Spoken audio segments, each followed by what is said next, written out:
Assalamualaikum teman-teman. Hi everyone, welcome back to my YouTube channel. Today, I want to explain about Revortex. Sahabat semuanya. Jadi hari ini aku akan menjelaskan tentang sebuah teks yaitu Revortex. You know Revortex? Next.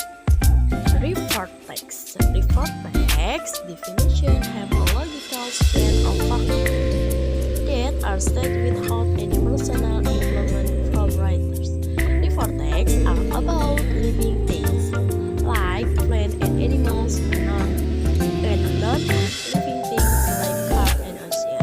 A factual revortex usually has a social function, generic structure, and certain language element.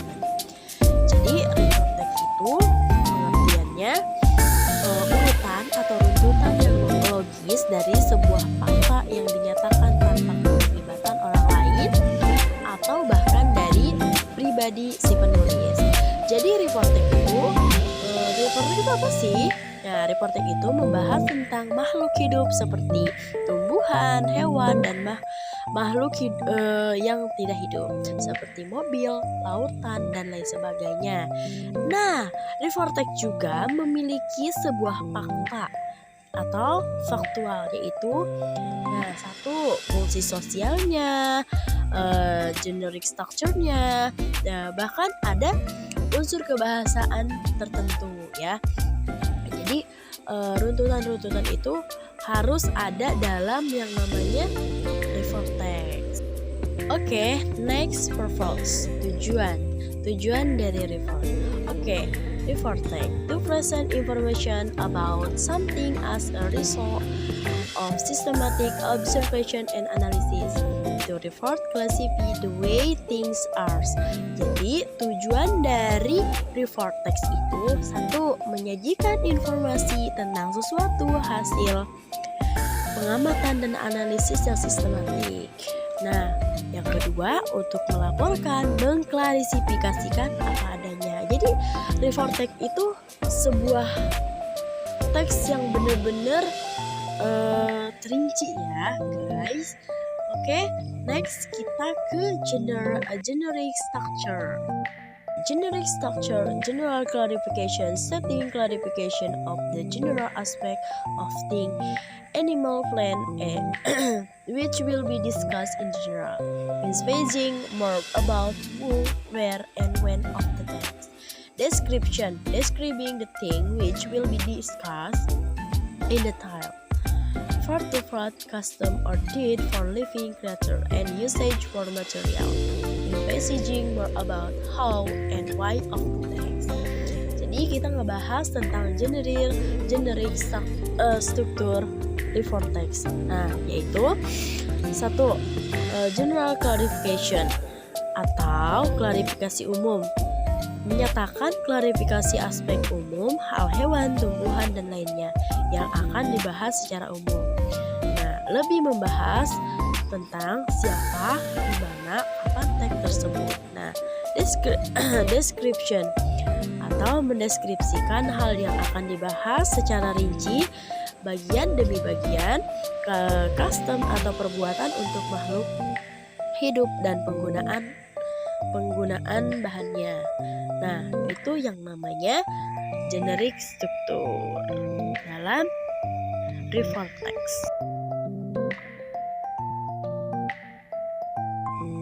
Next, language features. Language feature. First, using simple present tense, using action verbs, run, work, and using third party point of view, sometimes using technical or scientific term.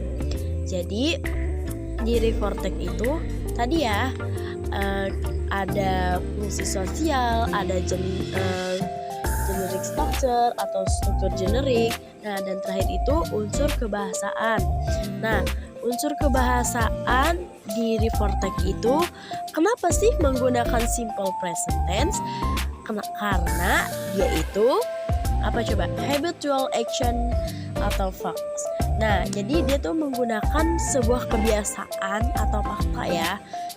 Faktanya itu kayak gini, kebiasaannya itu kayak gini. Nah, menggunakan kata kerja tindakan. Nah, tadi contohnya ada berlari, bekerja dan lain sebagainya. Nah, menggunakan sudut pandang ketiga. Kadang-kadang ya sesuai dengan subjeknya atau dengan judulnya tersebut kayak gitu. Nah, menggunakan istilah teknis atau ilmiah. Oke, next difference refer text and description. What is the difference between refer text and descriptive text? Okay, refer text. Refer text first general, second objective and based on fact. Third, usually using scientific evidence. Four, using technical word and choice. 5, using scientific way of writing. Okay, descriptive text, specific, subjective, using personal opinion, using daily simple word choice, using personal observation and opinion of the writers. Jadi, descriptive text sama refer text itu kebanyakan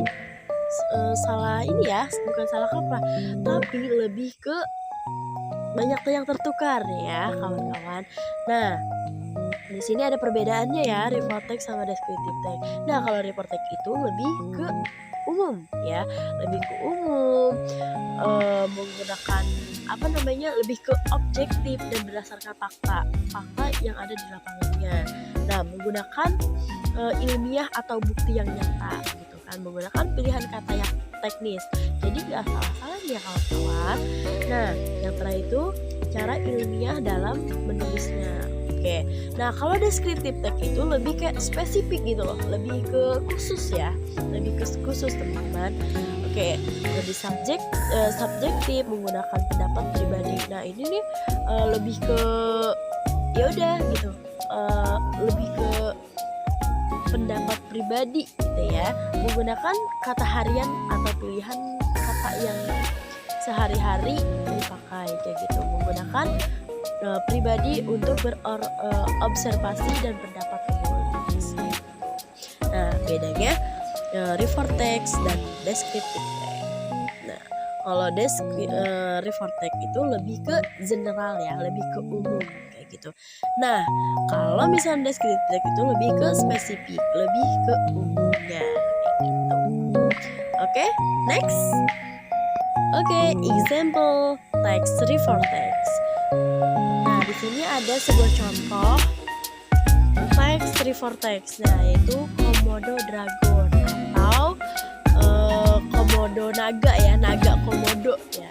Nah, general classification: Komodo dragon have thrived in the harsh climate of Indonesia, Lesser Sunda Island for millions of years.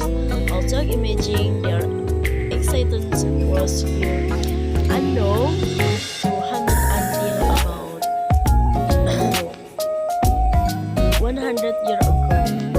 Lebih ke general ya. Nah, itulah contoh dari refer text. Oke, teman-teman. Oke guys, aku rasa kayaknya cukup ya untuk materi